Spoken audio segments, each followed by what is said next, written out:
Hello everyone. So, my Overwatch Power Rankings video is probably going to be a little bit different than most of the others.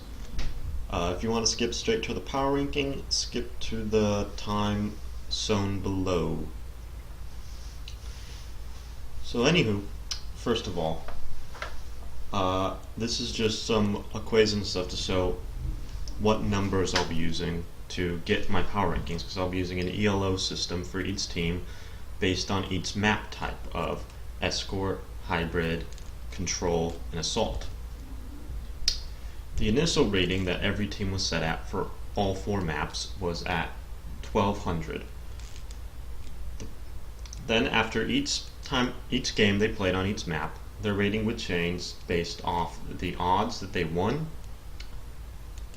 and that's basically it. Just based off the odds they win, which is calculated by the rating of them, the rating of their team, and the rating of their opponent's team.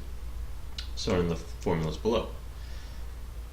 Several of the examples show how the points were changed and how the odds were calculated.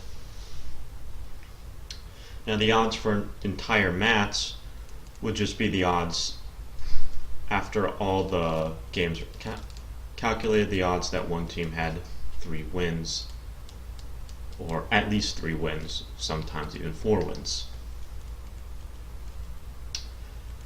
So for an even match, 1200 rating, it's a 50-50 split, which is how it should be. Then for a 400 difference, it's about 90-10%, and then for 800, 99 to 1%. And it's not a linear scale, because there's always a chance that the underdog is going to win. And the less chance you have of winning, the more points the more points you're going to get if you upset. And the less points you get if you beat a team you're much better than.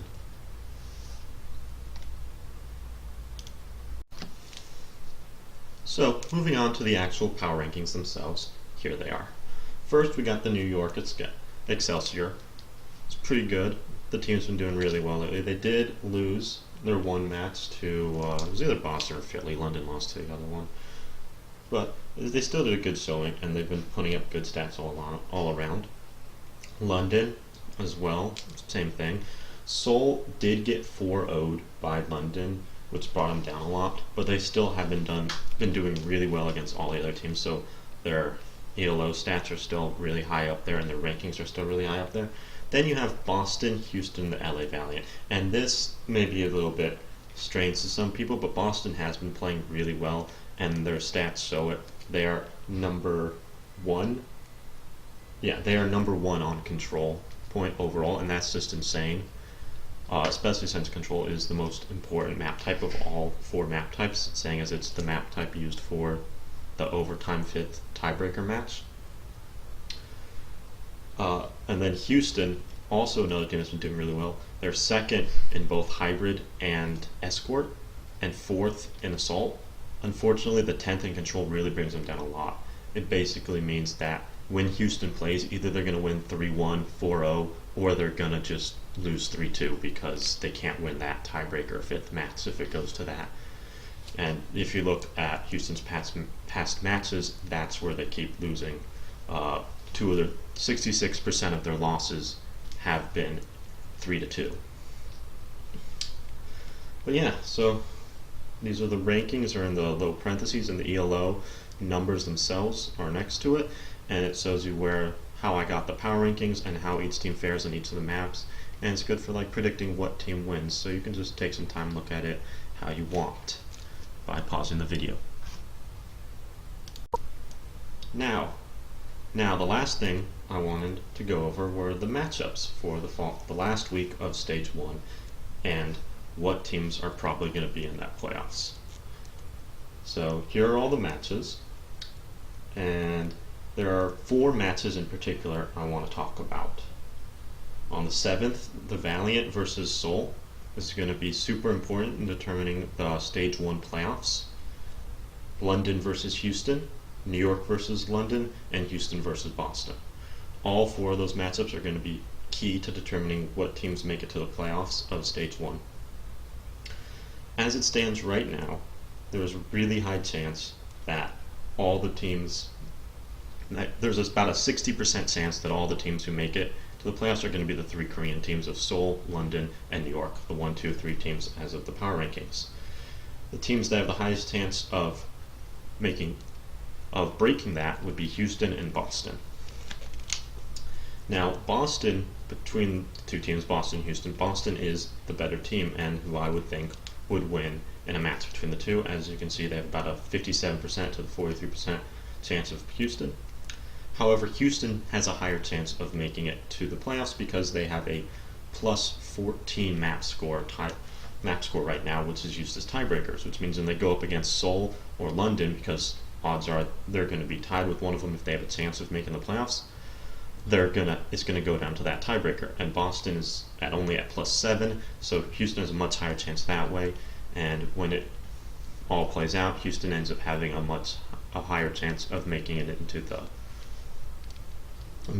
stage 1 playoffs. However, the first match between Seoul and Valiant is going to be key to determining if it's going to be all 3 Korean teams in the playoffs or not.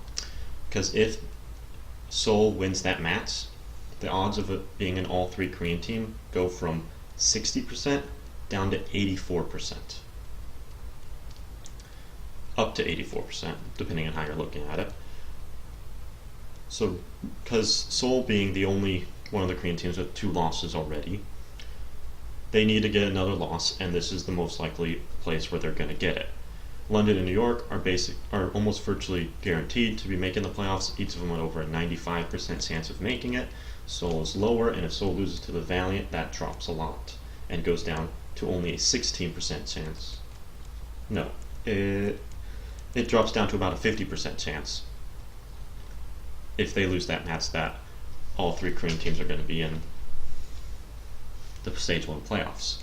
So that's going to be key to watch. London versus Houston is going to be key to watch because the best chance that